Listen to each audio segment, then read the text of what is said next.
These senior Olympic medals were won by a remarkable athlete. She is one of these three ladies. Number one, what is your name, please? My name is Sister Mary Martin Weaver.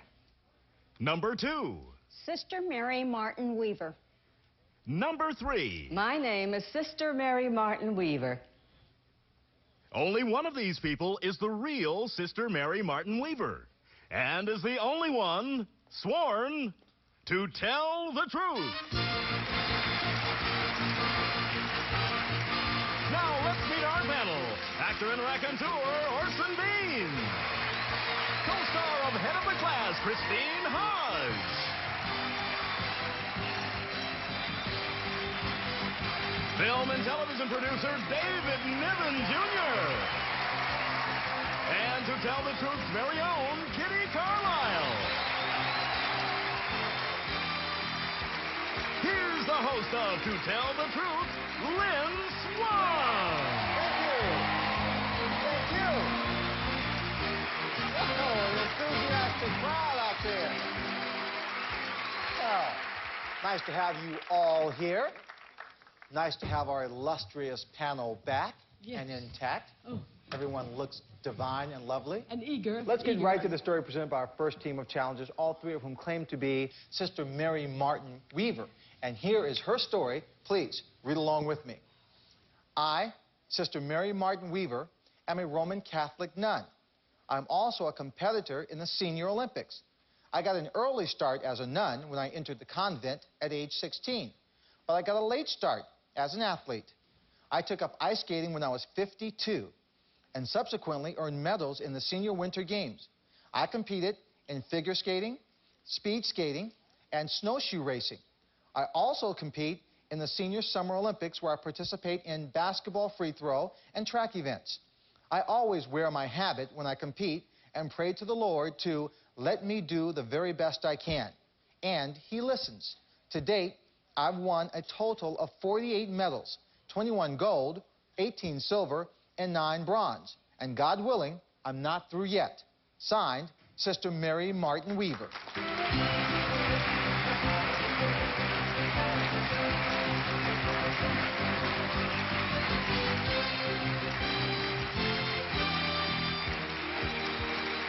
We're going to find out more about this medal-winning nun right after this. Welcome back, everyone. Panel, it's time for you to find out which of these three people is the real Sister Mary Martin Weaver, winner of 48 Olympic senior medals. Okay, we'll start the question, of course, with you, Kitty. Thank you. Well, whoever you are, bravo. My goodness, that's quite a record. Number one, were you an athlete before you started this? No, I didn't really go into athletics until I was 52 years old. Thank you. Number two, what made you start to become an athlete at 52? It was something that I felt I wanted to do, and I made an effort to do it, and I did accomplish it. Thank you. Well, number three, what is the age limit for the senior competition? 55 is the starting age. And number two, what is the finishing age? 80 plus. I love it. I think that's the oldest member that's competing out there. David.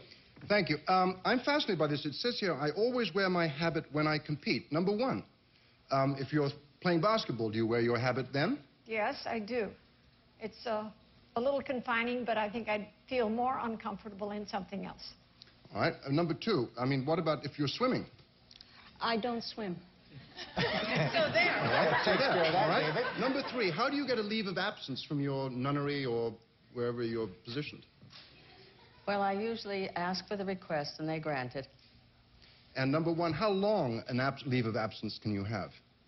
Not a long one, because my training is tied in with my regular duties. All right. Now, Thank you, David. You know, it's called a convent. Oh. I thought I was the only person who called it a nunnery. well, It's your turn.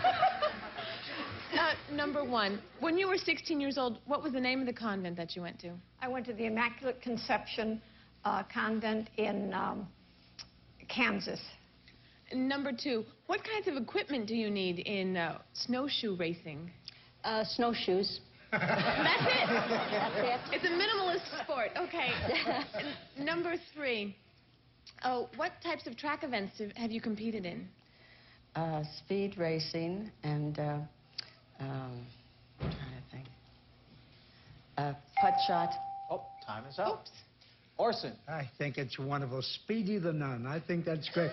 Number one, are you ever bothered when you're out there and you're having in the white snow with your black eye? You ever bothered by penguin jokes? Nasty kids yelling penguins. No. Actually, yes. Yeah, great.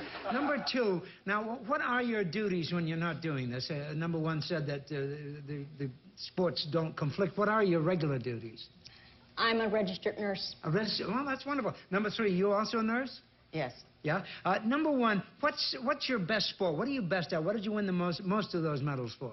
I think I'm best in figure skating. Yeah. Oh, mercy. Yeah, you could. Yeah. Orson, thank you. Panel, that bell means time is up, and it's time for you to vote for either number 1, number 2, or number 3. Our team of challengers will receive $500 for each incorrect vote with a guarantee of $1,000.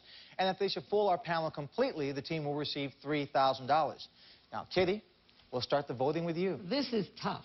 But I tell you what, I think most ladies and nuns in that position have humor. And otherwise, they couldn't really do the things they do. And I think that when number 2 said her equipment for snowshoeing was snowshoes, that's the real one. That got to you. Okay, David.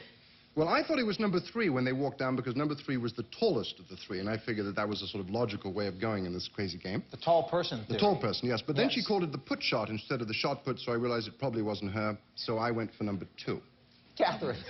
Okay. Or Christine, whoever I I'm want to be sorry, today. Christine, I apologize. Well, I was very torn. It was a tough decision, ladies. The put shot and the snowshoes sent me over to number 1. Okay. Orson. I thought it was a put shot. What do I know? Number 2 looks like a wonderful nun I knew when I was a kid named Sister Eudoxia. She was a beauty as well, as you are, number 2. So I voted for you. The votes are all in. Number 1 has a single vote, number 2 has 3 votes, and number 3 has no votes. Now it's time to find out who the real senior Olympian is. Will the real Sister Mary Martin Weaver please stand up?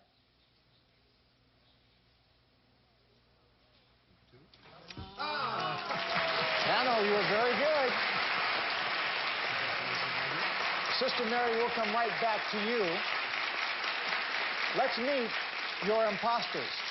Number 1, what is your name and what do you really do? My name is Terry Rudolph, and I teach ballet in North Hollywood. Terrific. Number 3?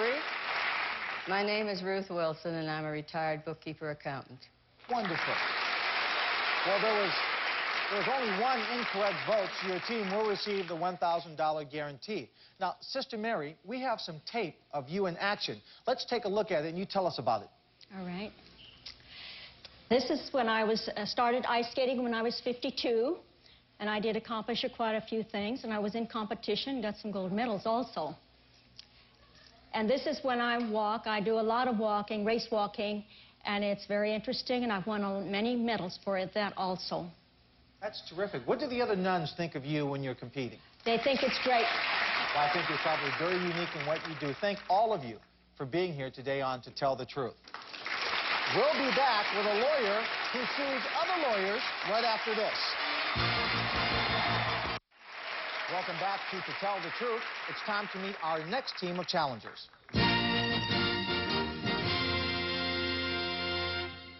Number 1, what is your name, please? My name is Hilton Stein. Number 2. My name is Hilton Stein. Number 3. My name is Hilton Stein. Panel, it's up to you to locate the real Hilton Stein, and here is his story.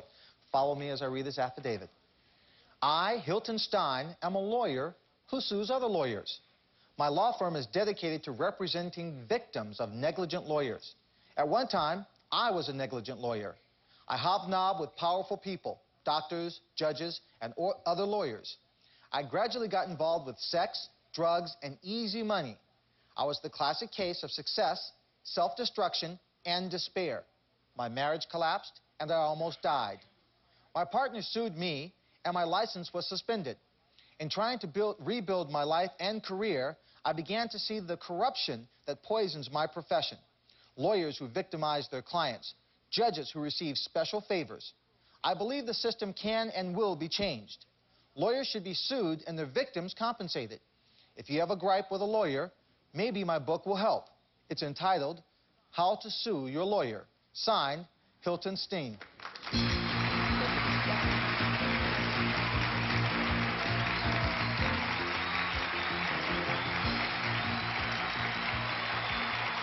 Okay, Orson, it's Hilton Stein. We'll begin with you. It certainly is. Steen, Stein, I always do whatever. that. A lawyer's a lawyer. What do you want? I don't know who to root for. A lawyer who sues other... Number 3, what's the difference between a dead cat in the road and a dead lawyer in the road? If you know, you got the laugh. No. The dead cat has skid marks around it. Orson. Now, I only say that because, you know, you're already saying that you're kind of bad-mouthing lawyers as it is. Number 2, are you despised by other lawyers? Let's just say that I'm not the most popular lawyer amongst lawyers. I would think not. Number 1, do they look at you as a turncoat? Absolutely. Number 3, do you feel that you're going to rest easy on your last day before you go to heaven for having done this? No question about it. Well, I agree with you, number 3. The more the merrier. Sue them all, even the good ones. No, that's not true. Orson, thank you very much. Yes, Orson, that was very helpful. Yeah, Christine. Number 2, what kind of settlement can someone expect when suing their lawyer? Oh, it depends really on what type of case it is. Can range any from monetary or services. And number 3, you said that your partner sued you. Now, is this a gentleman who is in your firm now, suing lawyers? Oh, no, that was my former partner. I see. Number 1, what sort of law were you involved in before? Divorce, civil litigation, business law. I see. Number 3, when you were sued, what did he charge you with? Well, it's basically evolved around the breakup of the law firm. I see. Time's up. David. Thank you. Number 1, as a matter of interest, why was your license suspended? I resigned from the practice of law, and then I was investigated by the Ethics Committee and found to have committed certain indiscretions. Okay, thank you. Number 2, it says here that you did sex, drugs, and easy money. No, not rock and roll, but easy money. What actually is easy money? Overbilling clients, misrepresentation of the client through services, favors. I see. Number 3, what did you charge an hour? I charged at one time $100 an hour or so. Now it's up to $200 an hour. All right, and $200 an hour. Number 1. Kitty. Number 3, it says you were involved with sex. What does that mean? Isn't everybody?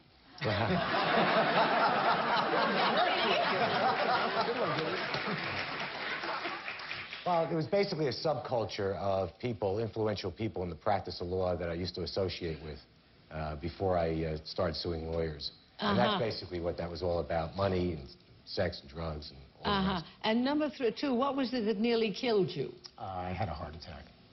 And number 1 was it was not drugs that nearly killed you? Drugs were a precipitating factor. And number 3, what happened to your wife? Well, I'm now happily married, my present wife. My first wife is sued me, of course, and she's still there. And she got a good lawyer to do it. Time is up, panel. Time for you to vote for either number 1, number 2, or number 3. Orson? I voted for number 1. He looks like I don't know. He's a splendid-looking fellow. I think people would have happily given him much more money than number 3 claimed that he was charging. Okay. Christine? Well, it was tough again. I got down between number 2 and 3. 3 almost had me the way he talked out and about and around everything, like some lawyers may do, but I went with number 2. He seemed to give direct. You went away from the legal mumbo I went jumbo. with a good lawyer. Okay. David? Well, I was going to go with number 2 because I figure they fooled us on this program with someone who's not wearing a jacket and who has longer hair, but I wasn't fooled. I decided this time to go with my hunches, which is number 3. Oh, Your not hunch. me. No. Number 3 said he only charged $100 an hour. He's a piker. I went with number 2. I think he looks like a sharp fellow. Let's recap the vote. Number 1 has a single vote, number 2 has a pair, and number 3 has a single vote. Now, let's find out who the real altruistic attorney is. Will the real Hilton Steen, is it Steen now? Or Stein? I keep doing it. The real Hilton Stein, please stand up.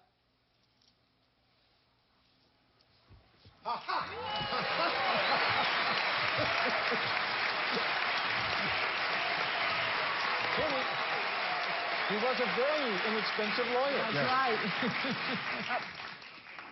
You're back now. You've got your book out, and you're trying to help people. How many lawyers do you sue a year now?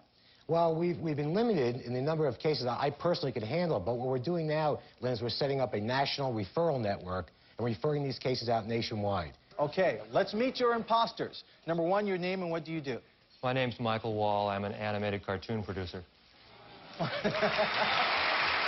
better profession. Number 2?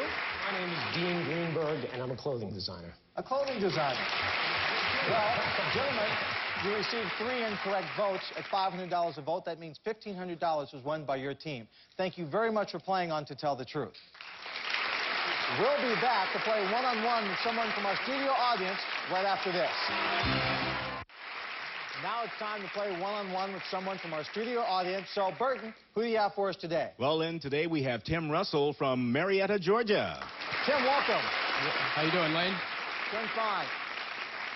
You're about to play one-on-one. Now, I want you to meet a man who has 2 stories. Please welcome Paul Chung. Paul, welcome.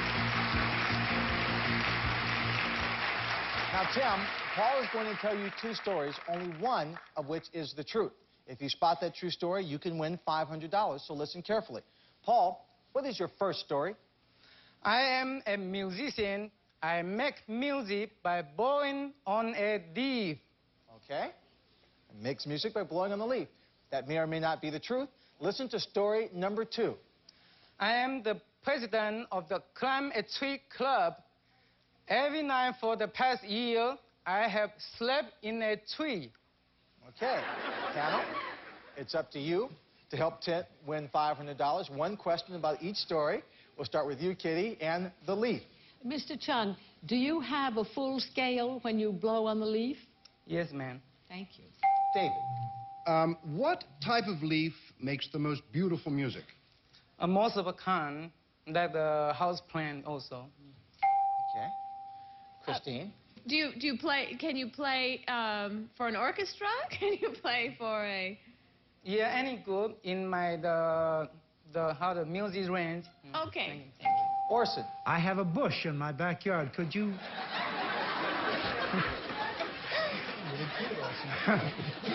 Well, maybe you could play a bush. Could you play a bush? I mean, could you do a harmony with yourself? Or? Depend on the bush. If the leaf big enough, yeah. I think I can play. Well, you Okay. see? You thought it was a dumb question. All right, Tim, you've heard the first story. Let's move on to bigger things than the leaf. Let's the tree story. Kitty. Mr. Chung, what part of the tree do you sleep in? On the trunk. On the trunk. David. Where does your wife sleep? She sleep in the house, or sometimes she sleep, after I get off the tree. Okay. Christine. What is the most comfortable type of tree to sleep in? Walnut tree. A walnut tree. Walnut tree. Yes. They don't drop it. It's lovely. Orson. Well, Mr. Chung, you could sleep in something and play on it, too, if you wanted to, couldn't you? Yes, sir. Yes, you see? He said yes. Absolutely. Okay, Tim, you've heard the cross-examination. Time for you to make a decision. Does Mr. Chung play the leaf, or does he sleep in trees? Well, Lynn, I think I'd have to choose the first story where he's plays the leaf. Okay. Paul, what is your true story? To tell the truth, I play the leaf. Well, I don't know how you did it, but you just won $500. Thank you very much. We're going to be right back with Paul Chung, and he is going to play the leaf for us right after this. We are back. This is Jeff Schathrath. He is going to accompany Paul Chung. And Paul, you need sheet music or anything? No, I play by ear. You guys play by ear. He is going to play Amazing Grace. Please.